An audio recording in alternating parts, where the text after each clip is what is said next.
and let's get started. Uh, this is Dean Hasib Ahmed of School of Management. Uh, the School of Management Dean's Student Advisory Board is bringing Mr. Brad Spiegel, who is our own graduate from the previous iteration of our business program. At that time, it was known as Bachelor of Industrial Administration, and that has produced a large number of very successful business executives like Mr. Spiegel here. And I want to thank the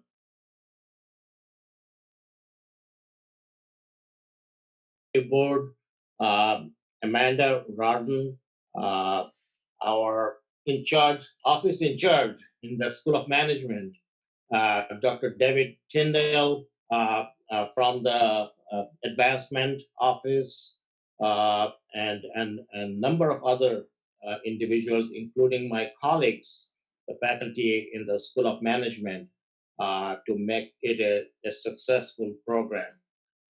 So Mr. Spiegel had a long career in the corporate arena in the C-suites. He worked for Delphi Automotive as VP of financial operations and business planning. He also served as controller for Delphi, and prior to that, he was at he started at GM while at Kettering, like most of our graduates they do, and then worked for Chrysler, Honeywell, Fisher Scientific, a number of top companies, throughout the world, not just in the U.S. And he is married to a fourth generation of Kettering graduates. Even their own son graduated from here in 2016. And so it's a pleasure to welcome Brad to the audience. Although it is a School of Management organized program by the students, but it's a campus-wide audience. So without further ado, I want to hand over to you. But before that, we have I should say, the screen prize, used to be called door prize, and we will announce the winner of the screen prize at the very end of the program, and you have to be present to get the prize, and you have to ask a question too. So we'll have first the presentation, followed by question and answer session, and then we'll wrap up with announcing the winner. So that sounds like a plan. As an engineer, I can see the layout. And so without further ado, I want to hand over to Mr. Brad Spiegel. Thank you, Dean Ahmed. I appreciate it. So good evening, everybody. Tonight, I'm going to spend a little bit of time talking about entrepreneurialism, which is one of my favorite topics. I've tried to live that throughout my career, and at the graduate school level, have taught a number of courses around innovation and risk and entrepreneurism. And so it's a favorite topic of mine. And I want to have you walk away and understand that you can be an entrepreneur both inside and outside of a publicly traded company. So lots of opportunity, and I just think it's so important, particularly as we get into the dynamic business world that we're all facing today, and that things like COVID-19 are forcing us to change even as we are managing today. It's really a critical topic. So let's start with my favorite definition. Like everything, there's 1,000 definitions about entrepreneurialism. But I always like to say it's when people figure out how to create value, either by identifying and exploiting new products, new processes, business models, or even markets. And a lot of the things that I've seen throughout my career really is, people get fixated on it being a product-driven activity or a software-driven activity. But it's really so true that our processes, how we structure our businesses, how we go to market, and where we go to market are true entrepreneurialism parallels that you can play with as well. So what I thought I'd do tonight is spend about 15 minutes. I'm going to take you through a case study of an experience that I had that frankly lasted 3 years inside of a public company and then a couple of years outside of a public company trying to get something accomplished. And I'll take you through the whole scenario. It's kind of a little interesting story as we go through. So back in 2005, and when I say that, I was thinking about that today, I realized a lot of the people on the phone are about as old as my youngest daughter, who's a junior in college right now as well. So you guys were sort of thinking elementary school when this was all going on, but still very applicable. And I was hired as the president of a business which was the world leader in paint, tinting, and dispensing technology. Not exactly the sexiest business you've ever heard about in your life, but very interesting one as well. And they make the point of sale machines that you would see when you walk into a Lowe's or a Home Depot to the paint department. So you get your base paint, put it in, and then these machines are what dispense the colorant. They then close up your can and they put it in a shaker to disperse the colorant. And that was their primary business. The business had 60% global penetration, so all around the world, 60% market share, and it had the margins in operating income levels in the high 30%. So a very profitable, very well-run business, very respected in the industry. The problem was, however, they weren't growing. And so as the board was searching for somebody to help that business grow, they reached out to me and wanted to see if I was interested. And so I said, sure, let's see if we can figure out how to grow this business. And so the premise of the company was that we wanted to sell point of sale equipment. So meaning that it had to be in every single store that a company had. And that meant we got to sell a lot of machines, and then that our service team got to also service a lot of machines. So that was the basic premise of the business. We would sell the machine, we would sell the software, and then we would ultimately service it throughout the life. So as I worked with the team after joining, we started to break down what was the secret sauce around retail point of sale customization. And we really defined 4 key elements that made up what was important and what were we better than just about anybody else in the world with. And those 4 key elements really were, 1, that the product that we made or customized had a recipe to it. That was a computer-controlled formulation, and we could do flavors or colors or chemical makeups. 2, we could dispense those at a very precise, controlled percentage. And I'm talking 1/1000th of an ounce of stuff that was typically really nasty, fast-drying, sticky, viscous, and hard to control ingredients. The 3rd was we had the capability to disperse those items inside of the product and then ultimately deliver it to the customer in a customized format and capture a whole lot of point of sale information around it.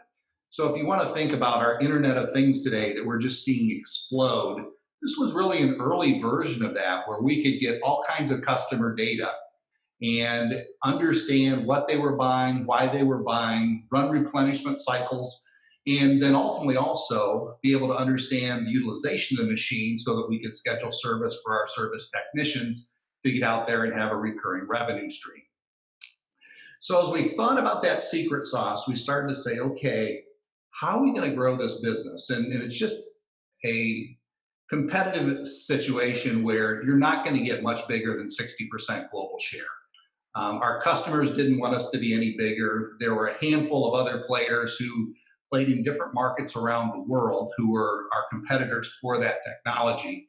But frankly, none of them were as capable as we were from a technology and a service delivery standpoint. So we started thinking about retail point of sale customization, and we started meeting with all these customers to figure out what other products might they have that you could customize at point of sale and that we could sell them machines and deliver those. And so our technologists and our marketing folks started thinking about that, and they started just thinking, how could we do cosmetics? How could we do lawn fertilizers? How could we do herbicides and pesticides and medicine and food? And so that kind of took us down a path where we started to ponder, what were the places we could play? And we started searching for those market opportunities. Well, we were walking through the National Restaurant Association show in Chicago, and I met the CEO of a company called Mubella. And Mubella had a series of patents around thin film flash freezing of ice cream at point of sale. They had a prototype sitting there, and if you guys are familiar with Rube Goldberg and the cartoons, how do you make something as absolutely complex as possible to do the simplest task? That was truly what they had. It was a machine that was totally non-repeatable in terms of manufacturing. It cost a fortune, and by the way, had all kinds of designers from MIT who had big ideas and horrible execution. So I'm really happy that we have a lot of Kettering engineers on, because at least I know Kettering engineers from being married to them, having them as kids, having them as father-in-laws, don't think that way like the MIT folks did. So the next day I grabbed my VP of engineering, Jim Martin. He joined me, and we started to discuss how could we create the machine for them that would fulfill their business challenge, being able to put this in restaurants, college cafeterias, stadiums, airports, and amusement parks around the globe, but really be capable of being a true machine that would be able to serve the marketplace. So the way this machine worked was, as you walked up to the Mubella machine, it was a touch screen, and the first selection you made was, did you want regular or light ice cream? The second is you picked one of 16 flavors. The third was then you picked one of 3 mix-ins, so think Oreo cookies, nuts, and M&Ms. And then in 45 seconds, it delivered a cup of hard ice cream that beat Haagen-Dazs in blind taste tests. So as I stepped back and thought about it, let's go back to our secret sauce. It had a recipe, it had a precision dispense, a thorough dispersion, and captured all kinds of point-of-sale data. So as I spent time talking with Bruce, I learned from him that, like many startups, they really lacked the funding to turn their ideas into a reality. They had worked with venture capitalists, debt shops, and borrowed money from family and friends. And they'd run up about $25 million of expenditures developing this machine and the food technology that went along with it. But they still didn't have anything they could truly put in a food service setting and have it be successful. And it became apparent that there wasn't going to be enough money for them to fund the development of this very complex dispensing machine. And that would really be what was required to maximize their patented technology around thin film flash freezing. So we started to negotiate, and frankly, that negotiation took place both with the customer, so with the Mubella folks, and then also with my board, because you'll remember they were the ones that hired me and challenged me to grow the business. But they, had to be sold that this was the right idea and had the right opportunity for us. And so as we set out through that negotiation, it went on for a few months, and we finally got to a point where we settled that we would design and build this machine for them in return for the global manufacturing and service rights of this machine, and then also all of the exclusive process IP about how you physically did the operation of the machine. So that would lock us in and give us a moat around the technology so that we knew that we weren't going to then get knocked off by a low-cost country manufacturer as soon as the machine was up and running. So when you think about what were the components of the machine, it had to have a refrigerator in it, because that's where your ice cream base and your flavors went. It had a dry compartment for the mix-ins, a freezer chamber where the rotating plate did the thin film flash freezing of ice cream, and an air compressor unit that aerated the bubbles into the base mix before it hit that plate to make sure that it was creamy and smooth. Now, my board chairman was a hardcore engineer, and so as I was done presenting and pitching for millions of dollars in development, he shook his head and called it a thermodynamic disaster in a box. So, which it truly was. You had heat, you had cold, you had all kinds of things going on inside this thing that was the side of the refrigerator. But to me, it was still a very interesting project.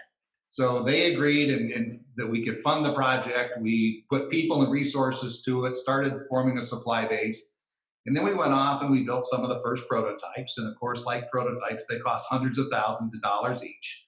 But unlike what they had in the Rube Goldberg setup, these really worked well. They made delicious ice cream. So 96 different choices of freshly made ice cream in 45 seconds. And we knew what we had to do to be successful was to make the business model work via driving volume to the supply base, driving down the cost curve, getting those machines to around $10,000 for an individual machine, and then from that, being able to sell a cup of ice cream for about $3 a piece at a daily decent volume. So we were off and running. And then, like in every business story, a few things happened that we didn't count on. The first was the financial crisis of 2008 and 2009. Now, when you think about each one of these machines that we sold to our traditional paint customers, the ones we were selling to cosmetic customers, and the ones we were selling to the ice cream customers, think about these at about $10,000 a piece. So what that means is that virtually every store who had one of our machines financed the machine and bought it over time, either that or bought it through a lease. So when the credit markets froze, we saw our paint equipment revenue as an example, which was our primary business, shrink by 60% in a matter of months. Just devastating to the business. So Home Depot and Lowe's quit building new stores. Everybody out there stopped replacing their existing units. And those restaurant and entertainment venues that looked at ice cream lost all interest in this. There just was no money to be had. And so, like every other business leader at that point in time, I quickly switched from, gee, let's go grow this business, to cost cutting. And so we started working all the cost cuts we could do. I closed plants in Europe and Asia and North America. And I was almost to the point that the board had asked for in terms of target cost reduction to make sure that we were viable as a corporation. And I was still short. So in a board meeting, I offered my resignation. And much to my surprise, they said, yep, you're right, we're not going to grow. We need to hunker down right now, so we'll accept your resignation. So that made it a very tough night going home and telling my wife that I just fired myself. They did know that I was excited about this opportunity, so they agreed to keep it outside of my non-compete. And they said, you can go continue working on this concept and this technology, and we'll allow you to then ultimately work on it. And all we want in return is obviously contractually what we'd agreed to was the ability to manufacture those machines and then service them once you got them out in the marketplace. So here I was in the most significant downturn since the Great Depression, and I was unemployed. I was an entrepreneur, and I was working on a project I'd had fun with, but now really needed to learn a lot about ice cream and the other side of the equation versus the machine. So let's talk a little bit about what I had to learn in the ice cream world. First, it's the world's most expensive supply chain. And it's because when you think about it, everything involves freezers. In the factory, there are freezers. On the trucks, there's freezers. At the distributors, there's freezers. Grocery stores have freezers. And then every small shop has freezers. Literally billions and billions of dollars of freezer investment to make the ice cream supply chain work. We'll talk about that a little bit later.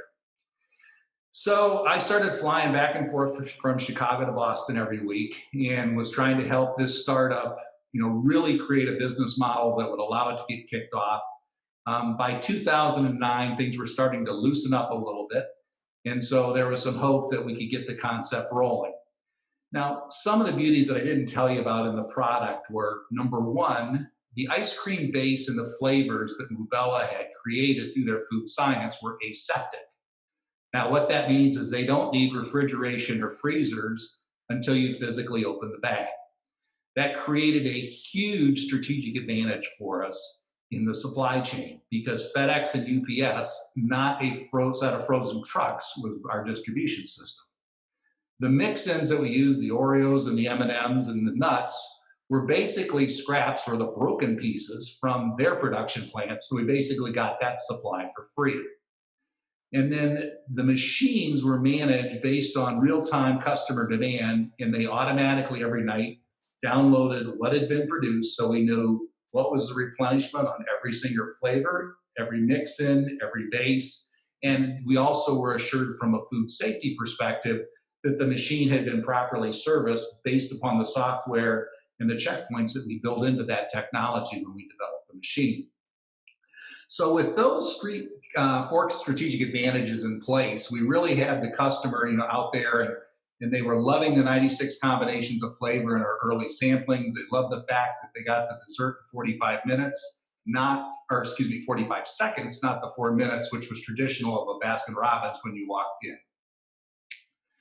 So as we continued to work, money was tight, but we went through some subsequent rounds of funding, and we're able to start then putting out machines in fairly good quantities across New England.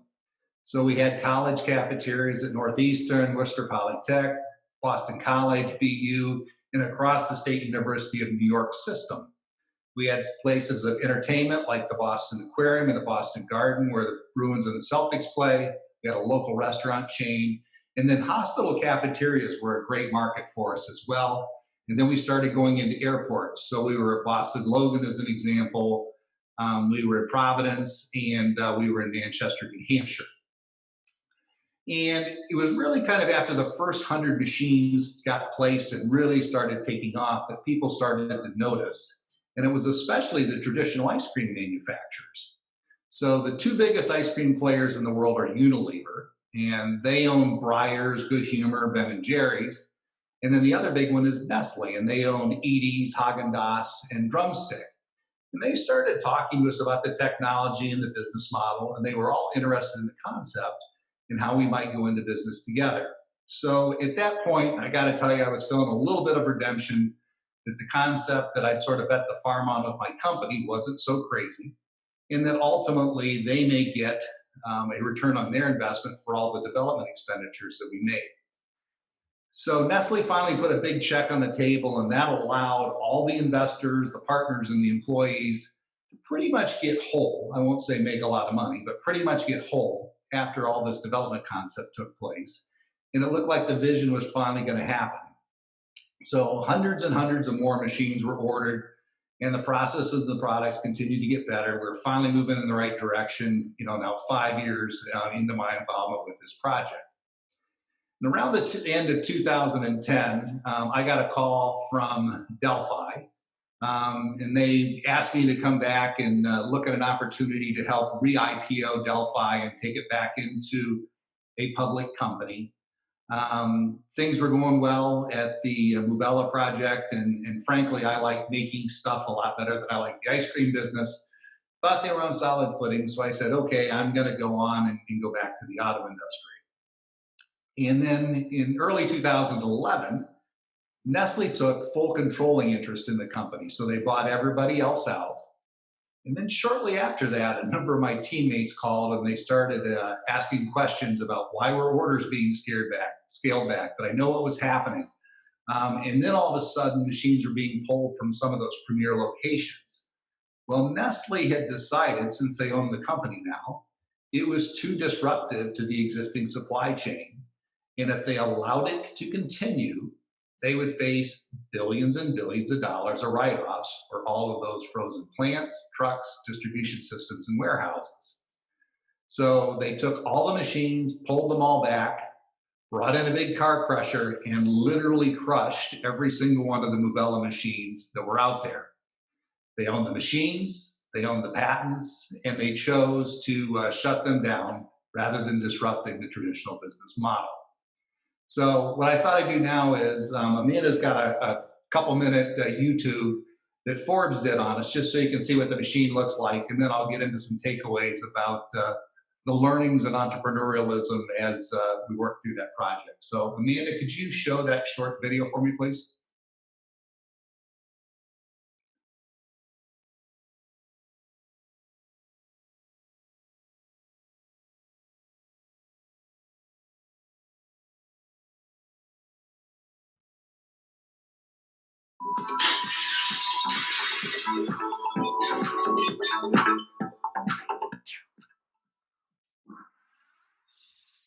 Massachusetts startup Mubella has developed a patented technology to let customers choose their freshly churned ice cream in 40 seconds with just a few touches of a screen. The way we like to think about Mubella is actually an ice cream shop on wheels, a fresh ice cream shop on wheels. Most people, when they think of vending machines, think of old, stale, packaged goods that have been made a long time ago and in far off places. Mubella's team spent 17 years and $50 million finding out how to pack an ice cream parlor into this machine. And essentially what's going on inside that machine is as simple as the way you might make ice cream at home. First, you start with 100% all natural dairy, great ingredients, and then you actually churn the ingredients and you incorporate air, and that's called aeration.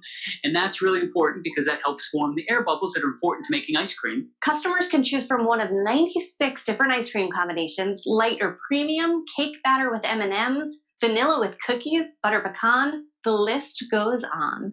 There is no freezer storage needed to make Mubella's ice cream. Its dairy base can be stored at room temperature. We don't require refrigeration during the transport from point A to point B. Unlike the industry, which has to deliver product at minus 20 degree Fahrenheit, which is very expensive.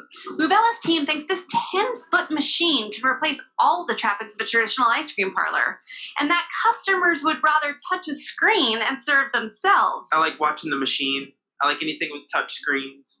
And I really like ice cream. I'm an ice cream connoisseur. This is fresh and soft.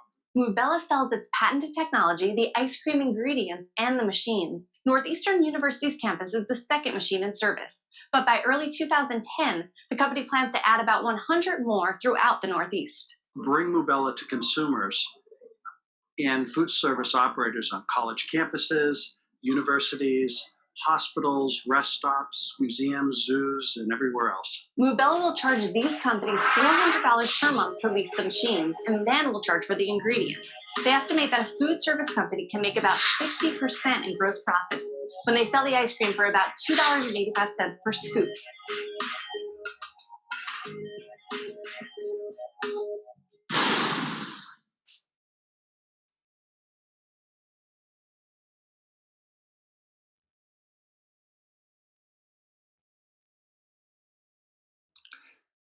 Thanks, Amanda, for playing that. So let me comment then. Just, I've got a few bullets, and then we'll jump to the most important thing of the night. And frankly, the reason I agreed to do this is to be able to take your questions and answer your questions for you.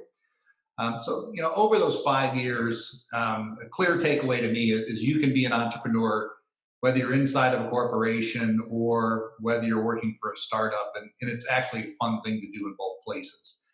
The comment that I'll make on working for the startup side of the equation, and that was by far the smallest business I'd ever been involved with, is that your job is to do everything when you're on the inside of a startup. And literally, my title when I was there was Chief Operating Officer, and so I spent a lot of time helping raise money to finance the business. I spent a lot of time actually writing some of the software that ran all of the reordering process and purchasing process and Internet of Things activity, going out and reaching out to those machines, which were some of the first cellularly equipped, downloadable supply chain entities that were out there in the Internet of Things. The second thing is that, as you're thinking about that entrepreneurialism, that product, process, software, and business model are all different ways to go create value. And so when I was selling machines, I was really thinking about product. But when you think about the process and how everything was aseptic and we had a special supply system, that was truly another entrepreneurial play from a software perspective. That it ordered all of the ingredients itself and fulfilled all those ingredients itself. It was a unique business model. And hence a lot of entrepreneurial activity had gone into the thought work around that machine and around how it was going to go serve customers. When you start to do innovative things, the other thing I think is important is all kinds of folks from your board all the way to the factory floor get very excited about working on new technology. And it's truly a unifying thing for the companies when you watch everybody rowing in the same direction, trying to accomplish things. Now, the one caveat to that I'll warn you about is if I think about my fluid management team, you had a whole bunch of people making paint dispensers and you had a few people making Mubella machines. Well, the paint dispenser people were working really hard on making all the money. the Mubella people were having a whole lot of fun and spending all the money. So you've got to watch the organizational dynamic that happens with that. But I still think it's very much a net positive, because as you stretch people and you work on new things, it's very good for your organization. The other thing I think that I learned through all this is being able to do difficult things that you can patent really helps you create a moat around your business, and that keeps competitors out and really keeps you in a key advantage situation. So that ability that our company had to be able to do flow control of nasty things at 1/1000th of an ounce was a huge competitive advantage for us, not only in the base business, but also in the ice cream business. I'll also remind you, when you think about being an entrepreneur, there's going to be all kinds of things you didn't put in your business plan. You know, for us, it was that financial crisis in 2008. Today, I think about all the businesses that are impacted by COVID-19. Nobody had a virus impact built into any of their business plans. And we saw, you know, big company after big company after big company pull their guidance when COVID-19 hit, because just no one had ever planned nor understood what were the implications going to be. As you get to be an entrepreneur, particularly as you go to the little company or the startup, you know, there's also the family implications you need to think about. You know, it's lots of travel, it's not a very big salary, you don't have insurance, you're taking on a lot more risk, but it is a very fulfilling time for the employee to get involved and go on board and try to create something that's never been there. And then as this story played out, you know, I'd encourage everybody to watch your investors and see what their motives were. And in this case, literally, they crushed some of my dreams right there in a car crusher. But there was still a ton that I learned, and it was very much a positive for me to be out there. So as I carried on then through my next 8 years at Delphi before I retired, you know, I think about so many of the things that I learned as an entrepreneur, and that helped me do a great job when we did the IPO. It helped with acquisitions when we thought about autonomous driving technologies. We thought about active safety. We thought about being novel in our electrical architecture platforms. All of those lessons that I had learned kind of working in that small company helped me make better business decisions and bring things to the table that helped our team as we ran that and processed it through ultimately splitting it then into 2 public companies just prior to my retirement in 2018. And then last, I'll remind you, as you think about your Kettering education and your Kettering work experience,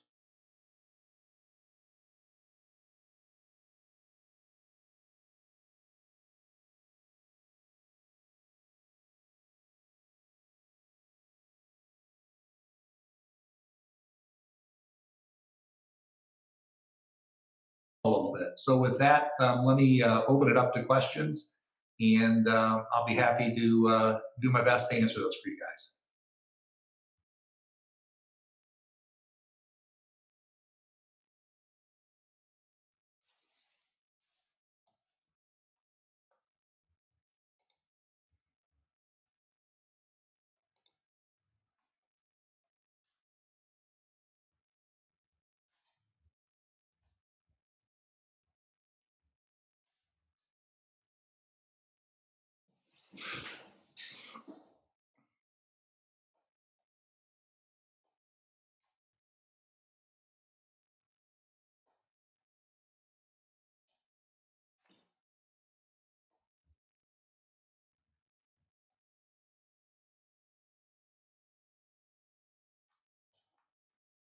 I see some question here. Uh, what part of your Kettering education was most valuable? I'll go back to the whole co-op concept. I think really sets Kettering apart from so many universities, and it's the practical hands-on side where you get to test the theories that you learn in the classroom. I found to be invaluable. I'll liken it, and I'll tell you about my own 2 kids. One that's a Kettering engineer, the other one that's a Michigan engineer. My son's ability to apply things that he learned in the engineering centers, in the laboratories, and in the manufacturing facilities at FCA just gave him a huge practical leg up versus what my daughter learned in Michigan. I would argue she may have a better academic engineering perspective, but when it comes to truly applying those skills in the classroom and then in the work environment on alternating schedules. Okay, we have next question. What advice would you give to students who are about to graduate and migrate into the external work? It's the eternal work term. So, oh, sorry, it should be, yeah. Well, first, I love the eternal work term, and I'll remind you, there's something out there you'll meet. You know, most people call them the internal revenue service. It'll be the eternal revenue service that follows you for the rest of your career as well. No, I think the biggest thing is never quit learning. I think with Kettering, you have a great foundation. And I think that, you know, in much of what's going to be required in the future work world, you know, a lot of people are going to go pursue a master's, be that on the business side of the equation or on the engineering side of the equation.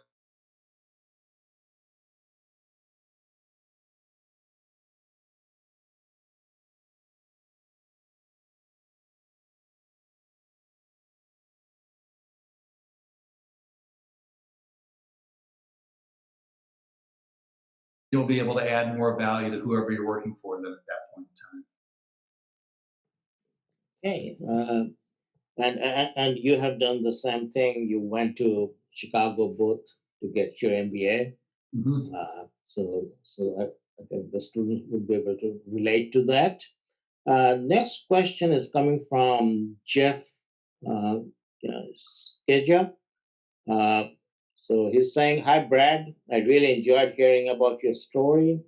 My question for you is, what were some of the most exciting ideas you encountered throughout your career that didn't work out, and why?" Interesting question. Rubella was certainly one of the biggest didn't work out. You know, when you think about spending 5 years on a project and it got crushed. But I think oftentimes, in you know, one of the things that, as an example, didn't work the way I thought was I'd agreed to go on an expat assignment. So we moved the family to England thinking we were going to be there for a 3-year environment. About 20 months into that journey of being overseas, my boss left the company. I got promoted and moved from England back to California. So you go through situations where, you know, it's kind of the best laid plans. You move your family around the world, and then, you know, life changes. And in this case, it was my boss leaving that then drove changes for us, and we moved back to California. I had one of my favorite jobs I ever had. I ran worldwide operations for Garrett Turbocharger at that point. So I had all the supply chain, 17 manufacturing plants around the globe that reported into me. What I didn't count on was the fact that, you know, my wife essentially became a single parent then, living in California, a long way from all of her family, and I was constantly gone. So I traveled virtually 100% of the time. And, you know, you've got to find the right balance in between, you know, what works for the family versus what works for your career. And I've always been a bit of a workaholic, which is good for companies and not so good for families. So you got to work to figure out where those balance points are. And those are probably some of our biggest struggles as we moved around. I think Janet and I have lived in 14 houses in the 34 years that we've been married. So it's about every 2 or 3 years you're flipping and you're going on to, you know, the next promotion or the next opportunity or the next city. And through that, you learn to adapt very quickly. But you don't have some of the, you know, situation where, you know, my kids grew up knowing kids all their lives because they, of course, moved with us. So those are some of the challenges I think you face as you go through, but didn't work out, you know, as well as you thought it might. But on the flip side, there's a lot of opportunities that come from that as well. Thank you. The next question is from Joel. What was ultimately your drive to succeed? You were working on this project for so long without any profits. How were you able to stay confident and trust that you could succeed in your venture? Good question. Um, Part of it plays into, I'm going to say I had made a commitment to my company that when we invested a lot of money, we should get a return on that. And so my compensation would ultimately happen because I had a lot of stock in the company that made the machines if I could figure out how to go get those machines sold. And so helping the startup go through and manage their food technology, helping them manage their supply chain, helping them get funded and continue down the path ended up being a win-win as well for the parents. So when Nestle made the investment, at least we recouped a fairly good chunk of what was out there. And it was enough to to compensate me for my flying and my travels and all those things. It certainly wasn't the most lucrative part of my career, but it was probably an invaluable second MBA. Is probably the way to frame it up the best way. Is to say it was a great learning experience, and I frankly had a lot of fun with Thank you, Brad. The next question is from Caleb. When you mentioned the part about when you resigned from the company, or you mentioned self-firing, were you still working on the project without getting paid? What was the situation like? Yeah, I was fortunate enough when you go in as a president of the company. One of the things that I'll encourage everybody to do is you always negotiate your exit package when you're going in and you're changing companies. So it was a great opportunity for me when I changed companies to come in. So I had a severance package that, for whatever reason, Wall Street never looks at severance packages. They really just want to see what your run rate savings are. So when you book a restructuring reserve, which the company did in 2008, as a result of all the downsizing and the plant closings, my expenses for my severance period obviously went into that, just like it did for when we closed the plants. And so I was getting severance money, if you will, in conjunction with the activities that I was working on at Mubella. And then ultimately, as I mentioned, the stock was kind of the gravy on top. That the stock that I had in the company from us being able to sell machines was lucrative for us, and then all of it got us down the path. What you didn't have in that whole process was, your traditional benefits, your insurance, and things like that. So I think it stressed my wife out a little bit more than it did me. But I was just running around having fun doing my job, and we got on down the road, and then ultimately it led to the Delphi opportunity, which was a great 8-year period of wrapping up my career. So. Thank you, Brad. The next question is from Kushal Patel.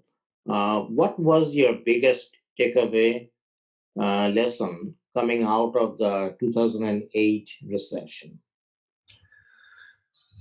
I'll go back to things you don't think about and don't get put in your business plan will happen to you. I promise. And I'll share with the fact that the credit market seized and none of our customers could finance machines wasn't something that we'd ever contemplated.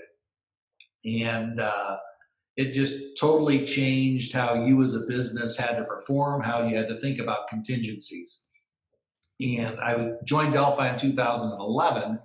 And just as an example, shortly after I got there, we had the tsunami hit Japan. And that wiped out tons of our silicon foundries, which was all the baseline for electronics, essentially, for the automotive industry. And my first special assignment job at Delphi then was helping manage this crisis team, where we then started to go manage through how do we ration silicon, which customer's going to get it, which product's going to get it. And it's those kinds of learning experiences, be it a financial crisis or be it a natural disaster when they happen, It's really where you kind of test your mettle and see how good of a manager are you, and how do you respond to things that, frankly hadn't been pondered with, we may win or lose a contract, we may get sued, the typical business stuff. That's not really where you figure out if you're a good manager or not. It's when some of the big crises hit. And so my big takeaway come out of '08 was just being cognizant that those kinds of things will happen to you. And, the correlation today is COVID. This is a whole new world of, how do you go to school? How do you work? Where do you work? Is there going to be a job? And, I think about my life where I probably spent 100+ nights a year in hotels throughout my career. I was on the road constantly. I've stayed in a motel 2 nights in 2020. And it's just a totally weird experience for me, who is a traveler, has been all over the world multiple times. I've done business in 50 countries. I've stayed in a hotel 2 nights. So it says, as I work with my clients today, I do it just like you guys go to school. It's on Zoom. I'm, sitting here in Tennessee for the most part, or wherever I happen to be, which one of the houses, but you're on Zoom and you're talking to clients and you're doing business that way. It's just totally different than the face-to-face element that I'm used to. So, very similar parallels to what we're seeing today. Next question is from Chang Gatel. What advice would you give those who would love to be an entrepreneur but have no idea what they would actually develop or sell? When did you know that you wanted to pursue this project, and why? Okay. So there's 2 parts to the question. Yeah. So one of the things when I teach in grad school, I teach a little process called Scamper. And Scamper, if you take and you spell out the word going vertically, it stands for substitute, combine, adapt, modify, magnify, minimize, put to another use, eliminate, or rearrange or reverse. And I always, tell folks, the most important thing you can kind of think about with all that is, go grab your cell phone and look at it. And as I taught, that class, I think Apple has really done some of the best work in the world of thinking about how do you change entire businesses and drive that into a consumer-based setting. And when I first started all my business travel, there weren't laptops that I carried. I didn't have a laptop when I started. I didn't have a cell phone when I started. But I would go, and in my briefcase, I'd have a calculator, a flashlight, a date book, credit cards. I'd carry an iPod before there was an iPhone. I'd have maps. I'd have reading material, all those things in my briefcase.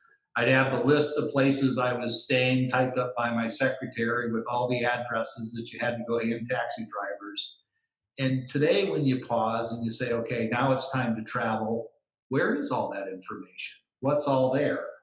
And literally today, all of that has been put into a phone.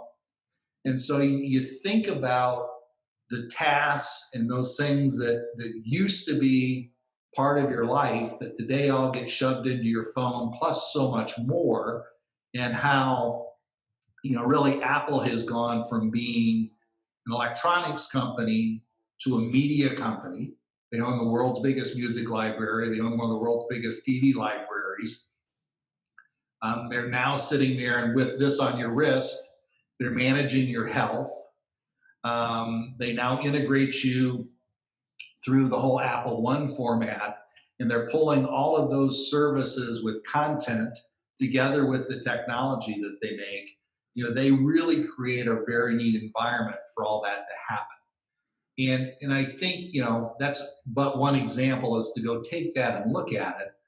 But I don't care what project you're working on, as you start thinking about those elements, think about that Scamper scenario, and how can you take something and pull it apart in different ways and then put it back together differently.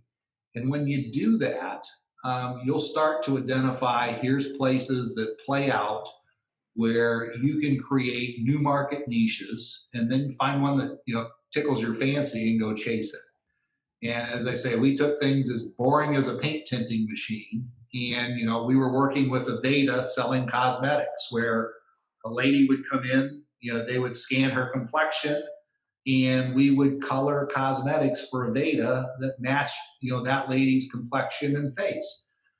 Whether her skin was oily or dry, we could take all that into context and put it into play. I mentioned the fertilizer side of things. That was the first patent that I got. Was we invented a machine as we were thinking about where could we expand, that you would put a tree leaf underneath that had a disease. It would take a picture of that tree leaf. It would diagnose what it was, and then it would mix the fertilizer and the pesticides to put on that tree to fix the problem that had been identified.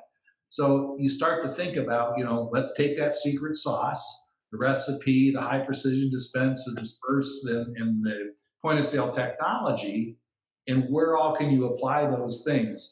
And we were really not creating new markets, because markets existed. But what we identified in talking with our customers is, when you go to Home Depot, you don't get a plant expert who could answer your questions about why is this plant sick. So we used artificial intelligence in its early stages to put that underneath. We would scan that leaf and say, oh, that's the typical disease that we see. And we work with land grant universities. So in Michigan, it's Michigan State. Ohio, it's Ohio State. It's Illinois, University of Illinois in Illinois, in their extension services. And so we work with their PhDs to build a library of this is what the diseases look like. And then we could have some of the first artificial intelligence to diagnose and fix. But those were just some of the kind of things that we played through, because they were extensions of what we knew as a business we were good at doing. The next question is from a member of the Student Advisory Board. So Hemant, and he wanted to thank you for coming out to speak with the students. His question is, what would you say about your experiences in business while attending a school when you are technically inclined on different paths? Do you think you were ahead of your peers? So again, two parts. What would you say about your experiences in business while attending a school when you are technically inclined on different paths? And the second part is, do you think you are ahead of your peers? I think I was probably more inquisitive than my peers. I worked with lots of people that were way a lot smarter than I was. But one of the things I did have a good ability to do is connect the dots. And I think that has been helpful to me. I would always say, when you go back to one of the things you learn when you're a co-op, when you show up for 12 weeks, if you're going to do anything that's going to make a difference in 12 weeks, you really got to be a quick study and then be able to go apply those things.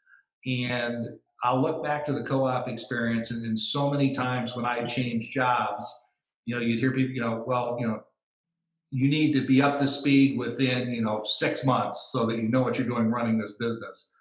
I always sort of set my stage that I need to be up to speed in about 6 days, because you wanted to be in a situation where you could learn as much about that business as you possibly could. The other thing is, try to be really data driven. And when you think about data, and what can it tell you about markets? What can it tell you about customers? What can it tell you about product placement? To the extent that you can get a hold of data and then analyze it and act upon it quickly, I always found that to be really, really important. So, I think building some of those skill sets are what will help differentiate you. Because I'll tell you, as you go up into business and as you go to graduate school, there are lots and lots of smart people. What differentiates people are those who can apply things really quickly, not who just can grasp it from an educational perspective. Thank you. Next question is from Andrew Peters. He's asking, you mentioned taking risks and talked about how it is important to making large strides. What kind of factors do you weigh before taking a leap that may be a big risk? Mm-hmm. One is to do your homework. And I think when you look at my generation in particular, it was probably the last generation where, and I'll say a few of my colleagues were still working towards the end of their career or are still working towards the end of their career, with the same company. And I have a friend here in the neighborhood who's also a Kettering grad, a couple years older than I am, started at General Motors and retired from General Motors, last year. Of the folks that I went to school with and my friends, I think that's a diminishing population, certainly. And so I think one of the biggest risks that people get into is either in a gig economy where they're private contractors or in working for corporations or companies, is when do you make that change to switch companies? And those are some of the biggest risks that you need to go in and you need to evaluate. I also think it's some of the greatest networking opportunity that you have is to be honest with your existing managers and say, I've got an opportunity on the outside. Why should I stay or why should I go? And if you have the right mentors that you're working with, either in the company or outside folks who are happy to work with you, you'll get great counsel as to how you evaluate those risks. And it really can't, give you a cookie cutter approach to, do it this way with a risk. But certainly it's going through and it's understanding, what drives you to go change companies. Why are you unhappy at the company you're at? Is it that there's limited opportunity? Is there, some people just fit better in other companies because of personality and because of company culture? Is it the promotional opportunities aren't there? And at Chrysler, as an example, I shot up to the executive ranks very quickly. I'd been a member of their MBA development program, had great opportunities and shot up. And literally at age 30, got told, you're doing great. We love what you're doing, but your next promotion is 10 years out now because you shot up too far too fast.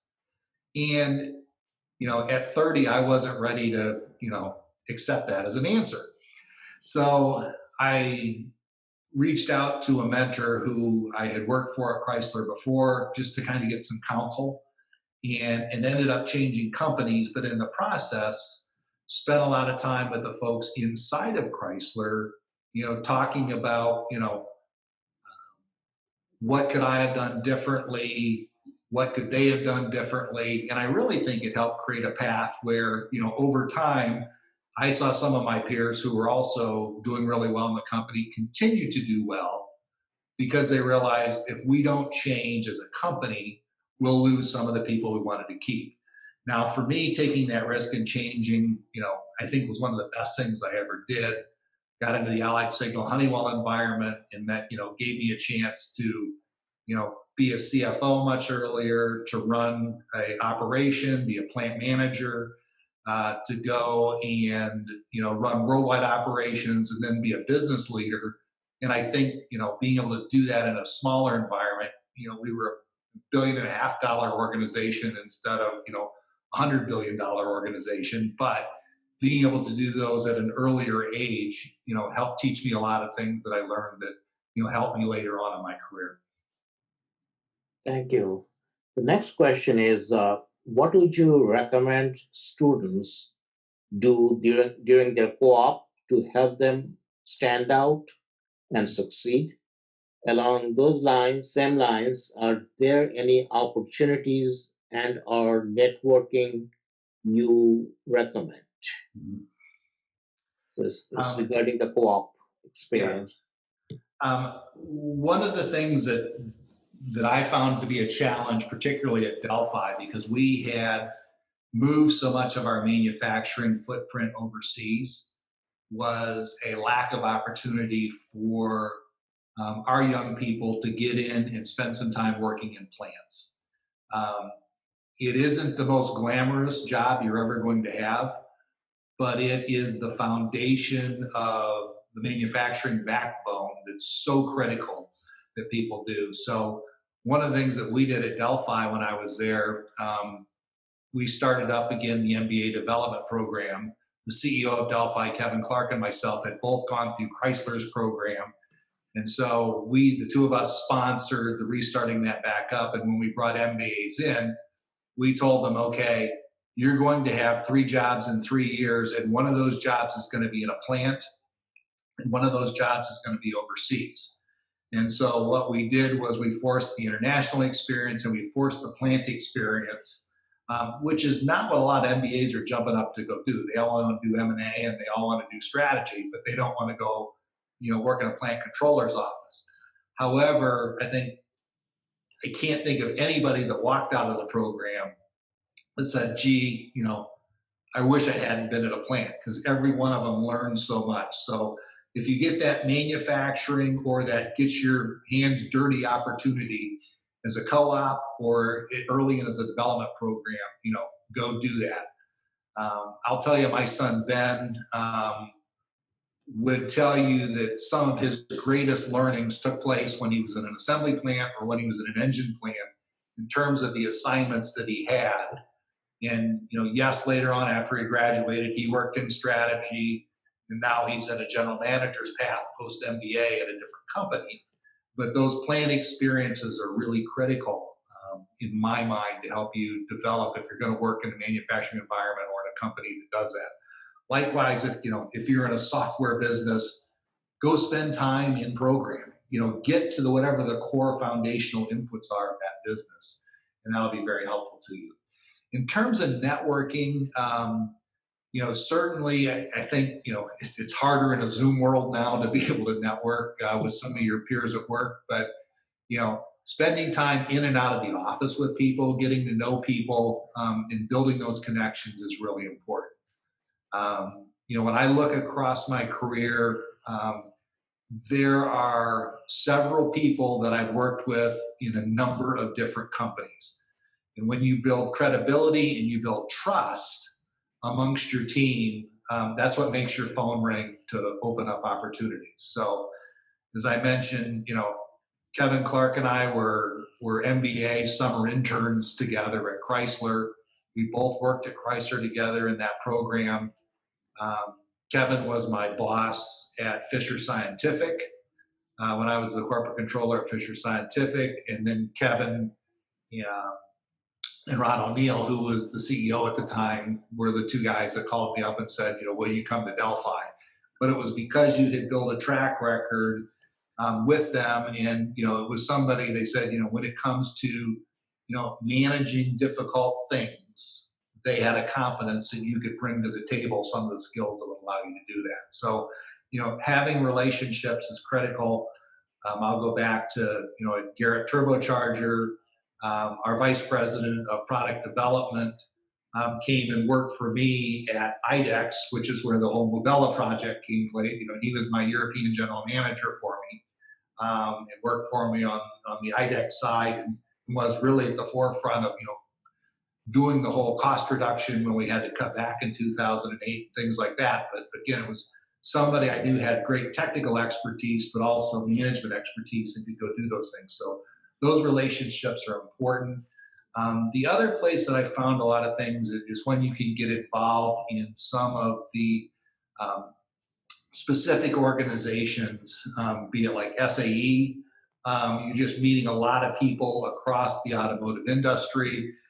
The same thing when you go out and you go to the Consumer Electronics Show out in Las Vegas, meeting people who are in the industry and on the peripheries of the industry are huge advantages. And so you build those relationships up, and I think those open up some good networking opportunities. Thank you. And that question came from Erin Wilford. The next question is from, again, another student advisory board member. She is saying that your presentation has been fantastic. I was wondering what makes a co-op student or someone new to the workforce stand out in your opinion? The person that comes, walks up to my office door and says, I'd like more, I'd like more, I'd like more. And those people, whether they're new to the organization or whether they've been there for 10 years, truly are standout people. I'm not saying be wed to your job, don't take that away, but it's always the person who, takes the assignment and then figures out, I want to know what's the process in front of this. I want to know what's the process behind this. I want to know what happens if this goes wrong. I want to know what happens if this goes right. And they start to think about things on a much bigger scale than the assignment you may have given them. And so when people raise their hand and say, I want more, that's always critical. The other thing I think throughout my career that opened a lot of doors was I heard people, I don't want to move from Fenton, Michigan. I love Fenton, Michigan. I'm not leaving Fenton, Michigan. I'm on the lake. It's beautiful.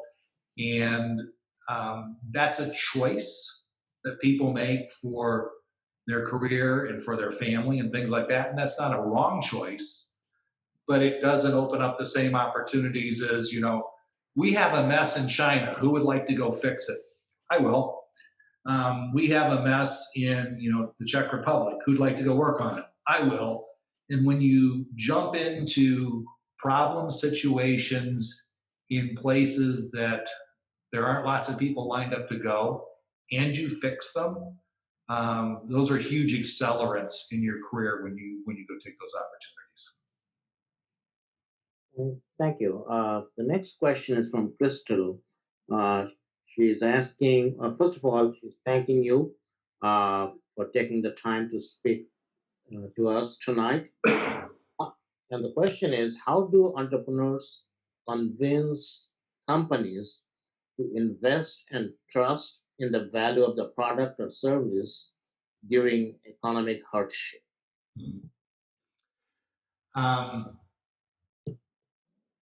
I think it depends on what type of investment you're talking about. So if we go to venture capitalists, a venture capitalist works on a philosophy that I'm going to invest in 20 companies, and I'm really betting that one of those companies is going to be successful.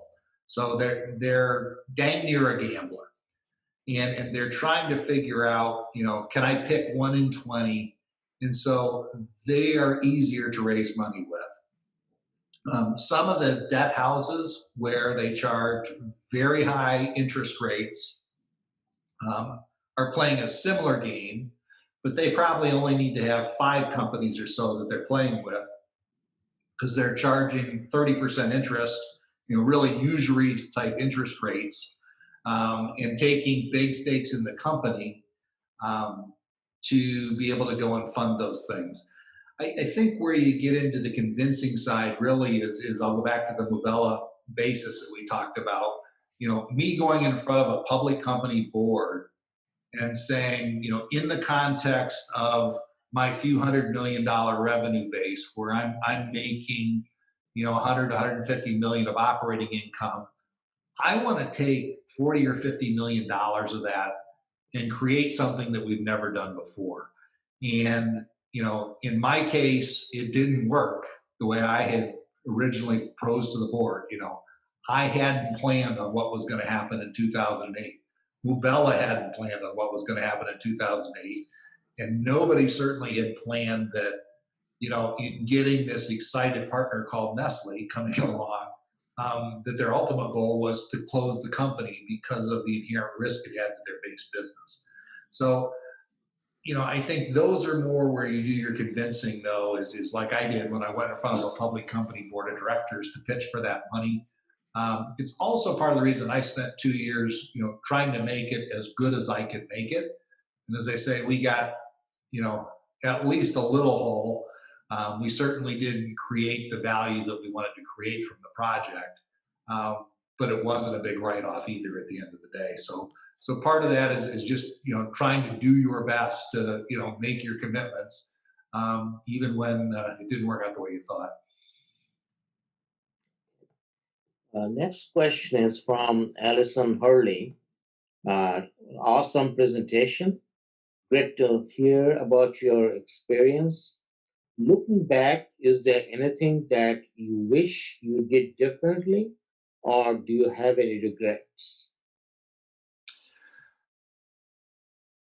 I think when you look, there's always things you wish you'd have done differently.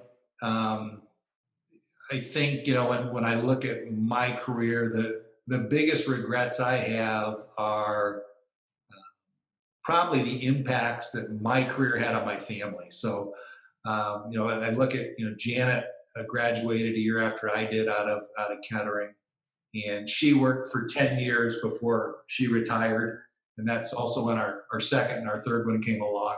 And Janet stayed at home, but, she had a fabulous career going on, but because of the amount of travel I was doing and the amount of time I was spending at work, we both couldn't do that. So we kind of talked through what was the right thing to do for our family. And that's going to be a different choice for every single family out there. But, going through, but I stare at, she was one of the first female engineering managers in Ford Motor Company history. What could she have done had she stayed in and worked and I just stayed at home? Moving the kids as often as we did, they're very resilient now. They, love to go explore. They love to be different places. They're not scared of change. But they didn't grow up in the same house. And, they've got cousins who've grown up in the same house their entire lives until they're in their 20s. So you get those kind of trade-offs with family. Those are probably some of the things that you don't know if they're regrets, but, I didn't, get out of work at 3:30 and go coach soccer and football and baseball. I was usually on an airplane somewhere half around the world when that happened. And those choices, ultimately have implications. I'll try to be a better grandfather. That's my goal now. Since I retired, I'll be a better grandfather when kids come along, ultimately. Okay. The next question is from Joel. And Brad, you graduated in '86 and went back to school in Chicago in '88. So his question is related to that. What is your recommendation, opinion in getting an MBA? So value of MBA, is it worthwhile? Also, if planning on getting one, how many years after undergraduate should we start MBA program? When I went, the major schools, so the Harvard, Stanford, Chicago, Michigan's, et cetera, the top 10s of the world, would take our co-op experience as full-time work experience. And General Motors at the time had a program called a fellowship where they would pay to send people into all those programs. And I'm sure that was a big contributing factor to them saying, yes, we'll take students directly out of GMI-Kettering to go into the MBA programs. Today, it's virtually unheard of that you can go straight into an MBA program at the top level. So I know in my son's case, he came out, did an engineering master's for 2 years, and then went to Michigan for 2 years. And in doing so, he had 2 more years of full-time work experience on top of his co-op. And he was still one of the youngest in his class. I would say the typical person would be closer to 4 or 5 years of work experience before going in. And in my case, it was really a question.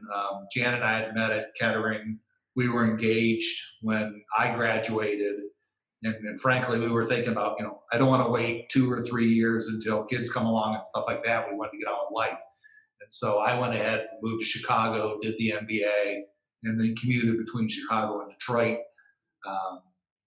for the 2 years that I was doing mine. While she was working full-time at Ford. And so that's the way it worked out for us. I would tell you, again, pieces of it depend on your motivation, what you're trying to accomplish. I am a big believer in a big-time MBA program. Inside of companies, when you watch where people recruit, it's really critical in, it's a huge investment. I mean, you're looking at a couple $100,000 today to go get an MBA plus the lost income you've had.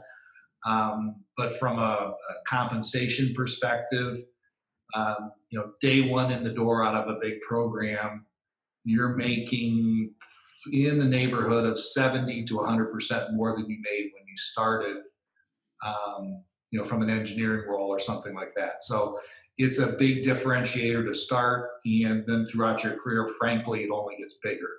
So I am a big believer in major programs. From an academic perspective,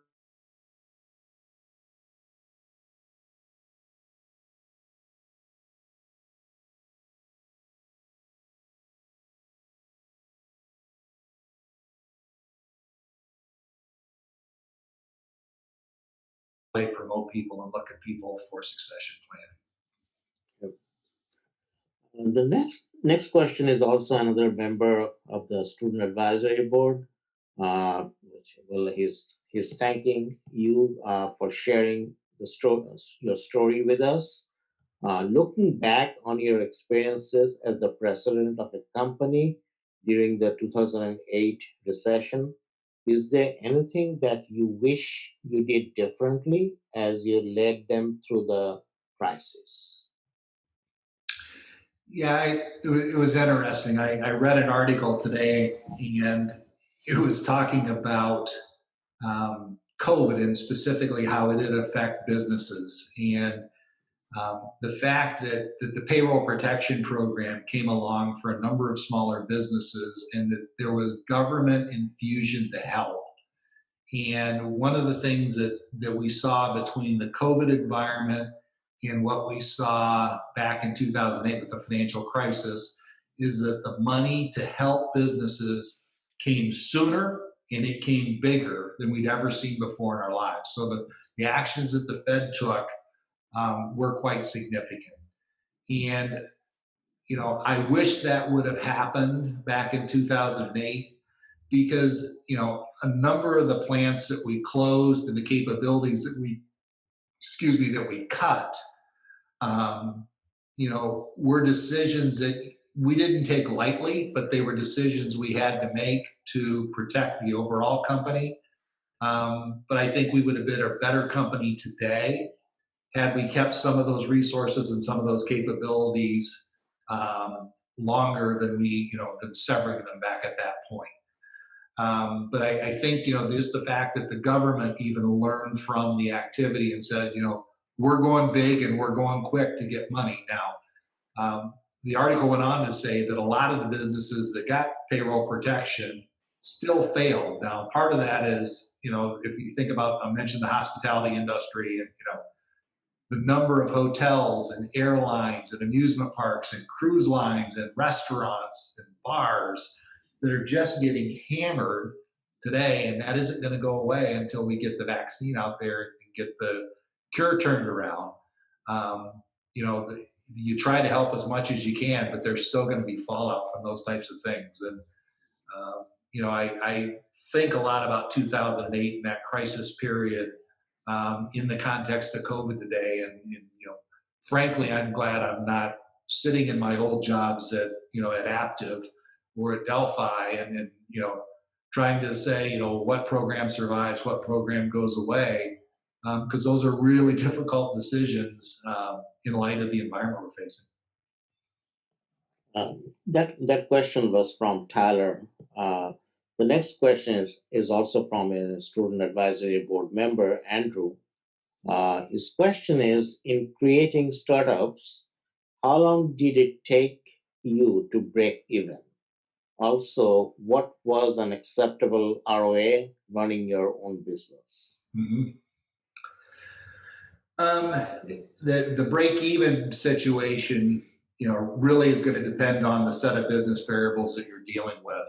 And in the case of us, where we were making a very large engineering investment that we had to recover, And then we were also on a cost curve play with the supply base, trying to get from machines that were in the hundreds of thousands of dollars down to a machine that, probably had, material content in the $6,000 range. Those were really critical things that took volume to drive that. And it was really after I had left the fluid management organization, was actually working with Mubella, that they started to get into the break-even point because they had to recover all that engineering investment. One of the things you see in today's world, and I still think like a manufacturing person because I'm a manufacturing person, but when you think about today, what are the kinds of businesses you want to be in? I'll go back to my phone. You should be an app developer because it's very low capital intensity. There's no brick and mortar. It's all just about intellectual property. And in those kind of cases, you can get great returns on assets because there are very few assets. So, trying to think about how you turn your businesses into businesses that have recurring software revenue streams, those are some of the things. And interestingly enough, I'll jump back to my son. His new role that he's working on in a general manager role is about Internet of Things. And it's exactly the same thinking is, we want to think about how do we make software investments and then use information to become those return streams and those revenue streams instead of selling all of the hardware, because the hardware takes so much longer to get your return on investment than do recurring software and revenue streams. So that's where he's spending his time trying to create a business model inside of his company where he's thinking about, okay, how do we drive those? Because it is much higher return on asset and much faster break even to do those things. Had I known back when I was tromping around the foundries of General Motors that I should go to work for Google, it might have been something different in my career, but I kind of had manufacturing in my blood, and so off I went. I always like to make things, but from a return perspective, the software world and the internet world offers a lot higher returns and a lot faster returns in many cases. The next question is from Maddie Stewart, and her question is, do you have an advice for business or management students attending a majority STEM engineering university and or for those working in those fields? Mm-hmm. Spend a lot of time with your engineers. Again, I went to school with and I worked with a lot of people who were a lot smarter than I was, but the ability to understand what they're doing and then apply that to the problems you're facing were really critical. And I think just that exposure that we had in our co-ops, where in many cases in GM, they didn't care what undergrad you were. I did stints in engineering departments. I did stints in manufacturing departments. I did stints in quality. And by doing that, you saw a lot of engineering things that you got to then go apply. In the case of the IA degree, our first 2 years were more engineering than they were business. Our last 2 years were more business. So we at least had a foundation that allowed us to communicate. And I think that was wildly helpful for me to be able to do that.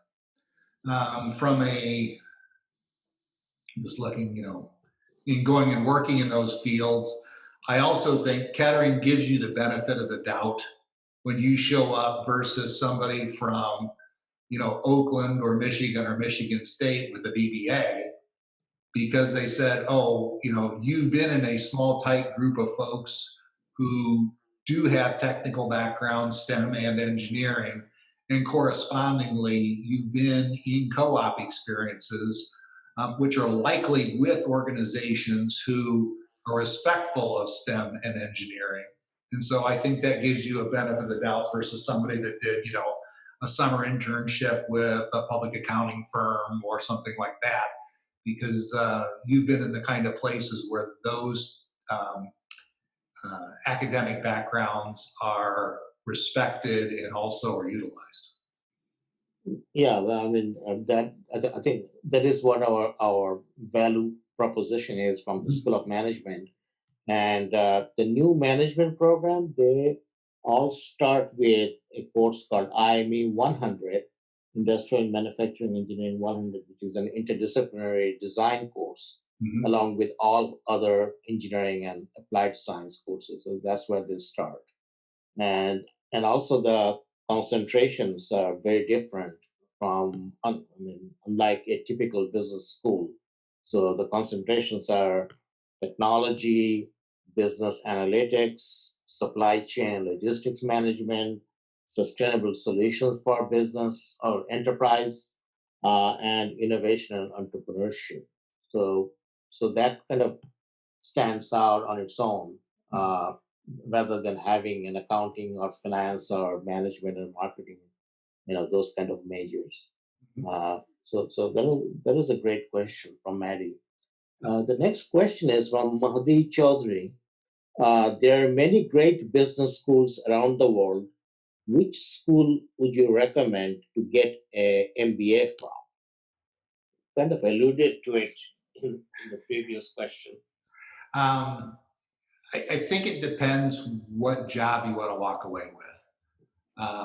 If you're interested in Wall Street and you want to go work for an investment bank, the Booth program at Chicago sends a huge proportion of their people to Wall Street. Harvard is traditionally more of a general management type program. It's very case driven. But you'll see, I'm going to say broader range general managers coming through that type of program. Stanford feeds Silicon Valley. So if you've got a Silicon Valley bent, it's a wonderful program out there. Michigan has an awesome program in terms of, they send a few people to Wall Street, not a lot. They're one of the biggest consulting company feeders in the world. As you go look at a Michigan going through that, and then they also supply, a lot of folks to industry. And as I say, a lot of it just depends on where your desires and dreams kind of end up. But when you go bifurcate today, it's tough being an industrial company going and recruiting at the top schools. And even as a $20 billion global auto supplier, we had to kind of pick and choose how we thought about our recruiting at some of the top schools to be able to get candidates in. And one is we couldn't keep up with a Goldman Sachs salary. We couldn't keep up with a McKinsey salary on the consulting side of the equation. So you had to find people that wanted to be in business. You had to find people that wanted to be in a situation where they lived in certain locations, and that became your recruiting mechanism. We actually found that a great mix for us was an engineering undergrad with an MBA, and we could give them great experiences across the company because we could plan in and out of business and technology and allow them to develop dual paths, but give them dual paths inside of a company. So I don't think there's a magic school that's the best out there. A lot depends on what you want to do. And it's really, if you go find out, one of the most important things I think is get the document that the school produces is where did last year's grads end up going? That gives you the path of who their key recruiting activities are, and then helps shape what kind of job are you interested in, where's the best school for you based upon that. I skipped Amazon as another. Amazon hired a huge chunk of Michigan's grads as well, and And at some point, like 2 years out of school, you're running a big distribution center. So you got to want to be on the, that's my manufacturing story in an Amazon setting is go run a distribution center. But once you've done that, you understand the business, then that allows you to really grow in a company like Amazon, who, is going to be a major player, continuing on in so many different ways. The next question is a joint question, Elizabeth and Maddie. And the question is, how do you know when you have an idea or product that is innovative enough to be profitable? You don't. Part of it, I'm going to come back to the data. And a big piece of the data starts to say, okay, when I think about these things, how do I analyze the marketplace? In the case of, I'll use Mubella just because we all heard the story tonight. We went out and we asked some of the basic, how many restaurant locations are there out there? How many college cafeterias are out there? How many stadiums are out there? And we were trying to size the marketplace to determine, is this something little and finite where I could only sell a few hundred machines, or is this something where I could sell tens of thousands of machines?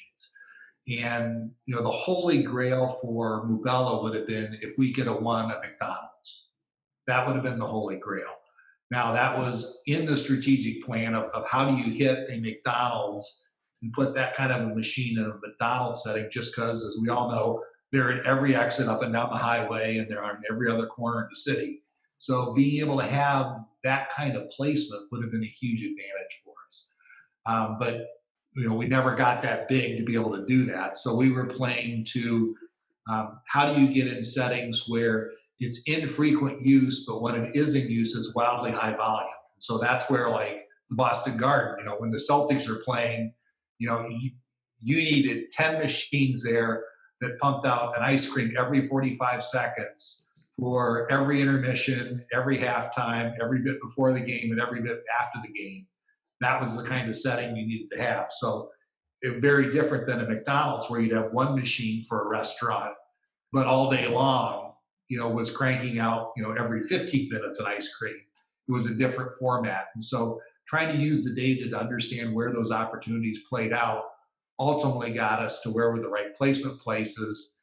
And then understanding your business model in the context of we wanted to sell them a machine, but then we also sold them all the product that went into the machine. So we sold them the bases, we sold them the flavors, we sold them the mix-ins, we sold them the service schedule. If they wanted, we could sell them the cleaning schedule that went with it. All those kinds of things needed to come along and drag along because they all add and enhance your profitability in the different places to make money. It's like when you buy a car, you go to the car dealer, yes, they want to sell you a car, but they then want to sell you extended warranty, and they want to sell you tire protection and windshield protection, and they want to put coating on your paint, and they want to sell you a service plan to get oil changes for the lifetime of the car. Those are all the building blocks that ultimately drive to profitability with the idea of whatever you're selling. Okay, I need to correct, the last question was from Elizabeth only. Okay. They had a joint Zoom account, so the two names came up in the question. The last question is from our own Amanda Rodden. And Amanda, do you want to ask that question? Sure. Okay. Beyond investors, what is the key to finding or inspiring other like-minded individuals who get your entrepreneurial vision and want to run with you as a partner or a team member in order to move an idea forward by complementing your knowledge and skills with their own? Mm-hmm. I'm going to come back to that Kettering relationship between business and engineers. To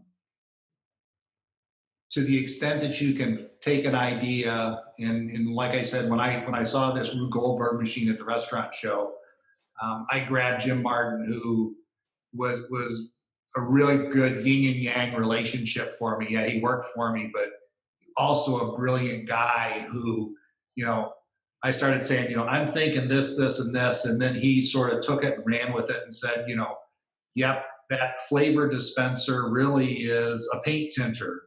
And, this mix-in activity, is really an auger-driven supply system. And the air compressor, we had a sister company that made air compressors for the dental market. He said, I can package a little quiet air compressor. And you need those technologists that can take the technical side and run with it. And then also on the marketing side, those are really the folks that, I had a guy named Gil So who worked for me, who we really started to think through, that whole restaurant profiling. What was the right kind of restaurant? How many of those were there here? How were restaurants different between the US and Europe, between Europe and China? And so we played through all that data to sort of scope out the fact that, what we had should have been a bigger than a breadbox opportunity. But for, what an ultimate partner, Nestle, ended up doing with the technology. And I think the folks at Nestle would even tell you they were worried, obviously, that it would get so big it would damage their base. That's the reason they took the actions they took. And so when you think about that, it's finding the marketing and the technology people who augment your business folks. And they're all folks that help bring that innovation, along.